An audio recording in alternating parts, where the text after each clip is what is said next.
So huge news coming out of BioWare. For those that don't know, BioWare is the gaming company that published and I guess created Dragon Age the Veilguard. So huge news regarding that the game director of the game, Corinne Busche, basically left or got fired or what have you.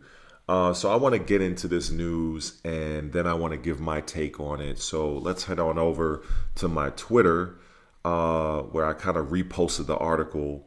So this guy Grums, he seems to be very popular in this space because I see him posting a lot of stuff about this.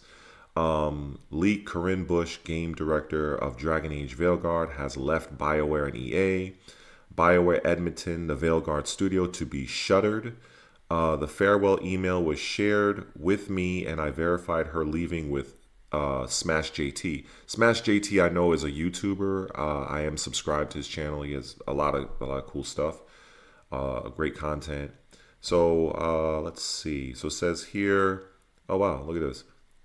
Inquisition on whistleblower and positive toxicity. Hey Jeff, Corinne is indeed gone. The current rumor is that they will announce the closure of BioWare Edmonton sometime around February, just before the Electronic Arts Town Hall. Basically, when EA talks about what has been going on for the last fiscal quarter and what's next, her account was deactivated. Good riddance, time for that DEI bullshit to end. Oh man, and let's look at this one. Director. Hey all, hard to believe I'm writing these words, but here it goes. It's time for me to say goodbye. Today is my last day at BioWare and EA. After so much contemplation, I've decided to pursue a new challenge and a new project, doing what I love most, making RPGs. It wasn't an easy decision, as I mean it when I say I love BioWare, the Dragon Age team, and what we've all accomplished together. My time with all of you has been the highlight of my career. I want to offer my personal thanks to each of you for your trust, your companionship, and for the many ways in which you've inspired me and helped me grow. I'll be eagerly waiting to see what great experiences you create next, and as a fan, I'll be rooting for you. If I can leave you with any advice, it is this. We all know making games is hard. It's part of why we do it. But making games is also about the people and the reliance we have on one another. So take the time to celebrate the wins and lift each other up. The challenge and the work will always be there, but the moments we have with each other are precious and few. Let's stay in touch. Corinne, yeah. So that's pretty crazy. And then this other guy, Hypnotic, I'm also subscribed. I'll follow him actually on Twitter though. Shout out to Smash JT and Grums for this information. Massive news. Corinne Busche is officially out at BioWare and Edmonton is rumored to be closing soon after. What an insane turn of events. And sorry for that. What an insane turn of events and the final nail in the coffin for Dragon Age the Veilguard.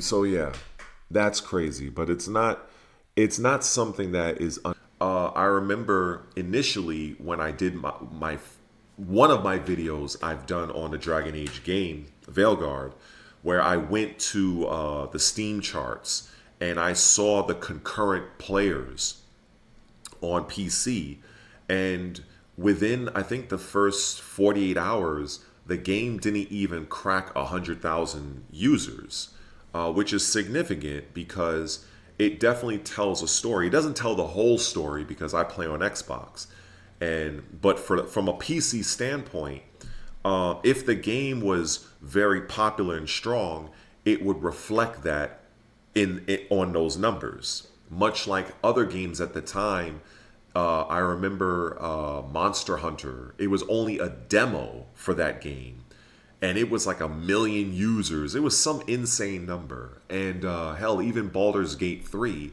a game that has been out a year prior to Dragon Age the Veilguard, was still pulling in very strong numbers versus a game that had just been released 24 to 48 hours prior.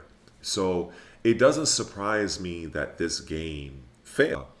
And it's sad. It's sad and frustrating because I love the Dragon Age franchise. I own all three games, and I still play Inquisition. What really interested me in the game was the combat.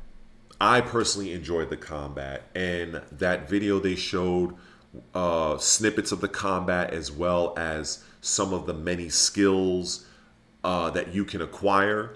It sold me on the game. But I can tell you, based on my understanding of game development, these very large games are created by many different teams internally. And I'm willing to wager that Corinne Busche had absolutely nothing to do with the actual combat of the game, the skills, or anything. So when we flip on over to the narration, the actual story of the game, that's where I know 100% that Corinne Busche was like, okay, we got to put that in the game. We have to put this in the game.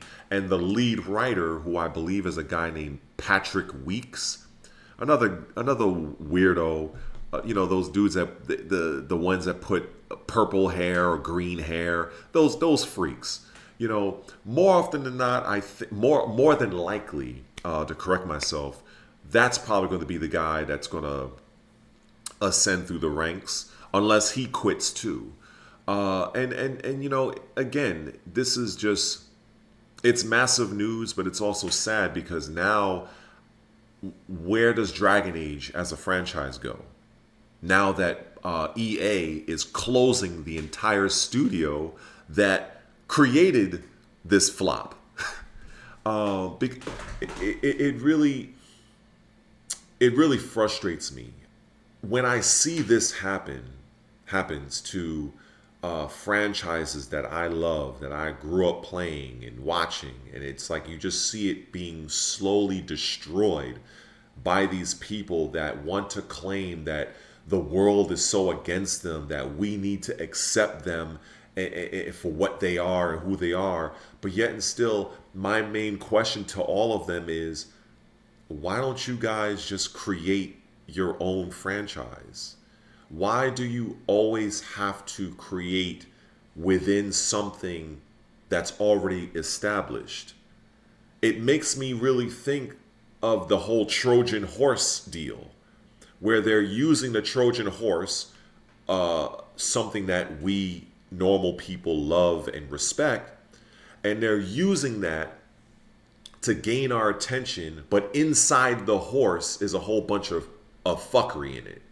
And that's just what I see, and that's what's been going on. So it's sad to see from a franchise standpoint, but I'm glad that people are starting to wake up from this bullshit, because there has to be a reckoning. This whole thing of when I play games nowadays, they don't even have male and female for the body types. It's fucking type A and type B. Like, what? Nobody, but anyway, actually, speaking about that, I want to share this particular article from a game developer. This is from That Park Place. The Lords of the Fallen dev vows to update game to replace body type A and B with male and female after players vote to keep gender politics out of games. So again, we are seeing people just saying like, look, we had enough of this shit. And then when I go down to this, because it's all relative, it's all related. The CEO of the CI Games, the guy that that leads the company, that is responsible for the Souls-like game of Lords of the Fallen, which for me is a very good game. I've been playing it on Game Pass. As I scroll down here, you see his tweet here. It says, with over 49,000 votes, 88% of you said you prefer male and female choice. As a player-first studio, we will update Lords of the Fallen and future titles in the series accordingly. And then when we go down here, I don't know if he has the actual. Yeah, here we go. Look at this. Look at this. The people have spoken. The vast majority of gamers are tired of this bullshit. And this right here just shows it. Look at this. 88%.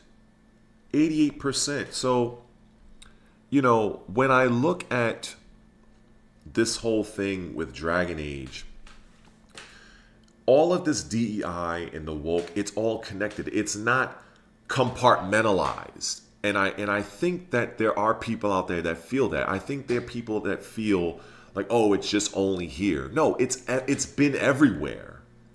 And it's just something that needs to be addressed. We need to fight back. And publications like That Park Place, Fandom Pulse, several other content creators out there, that fight back against this, and I'm aiming to be among them. Even though I'm a very small channel by comparison, but we need to band together and put an end to this, because it's nonsense, and all it does is that it potentially closes studios and kills franchises. It would have been nice that even though you are in that type of way of life, that you would have set aside your agenda and just focused on creating a quality game. I would believe that the vast majority of the community would have probably just never even known. They would have bought the game, enjoyed the game, but because these people just can't help themselves, they just have to force their bullshit on everybody else. They just gotta come into these larger franchises, Assassin's Creed, Dragon Age, potentially Mass Effect, these massive franchises that takes close to 100 million or more to create, and you're injecting woke ideology that all it does is it drums up controversy that does not help the game sales. It does not help the future or the health of the IP. It kills it. We've seen this with Star Wars. You're going to see it with Lord of the Rings. Everything that they literally infect, because it's like a cancer. They infect. It slowly dies. So anyway, I'm sorry for the tangent, but yeah, it's crazy, and I just hope that in the future moving forward, if Dragon Age can be saved, I hope that the franchise is given over to developers that will respect the franchise, respect the lore, keep the woke bullshit out of the game, and maybe we will have a proper Dragon Age game maybe in the future. But if this is the last Dragon Age game that we will see, it's a sad end. Anyway, like, share, comment, subscribe. I'm out. Peace.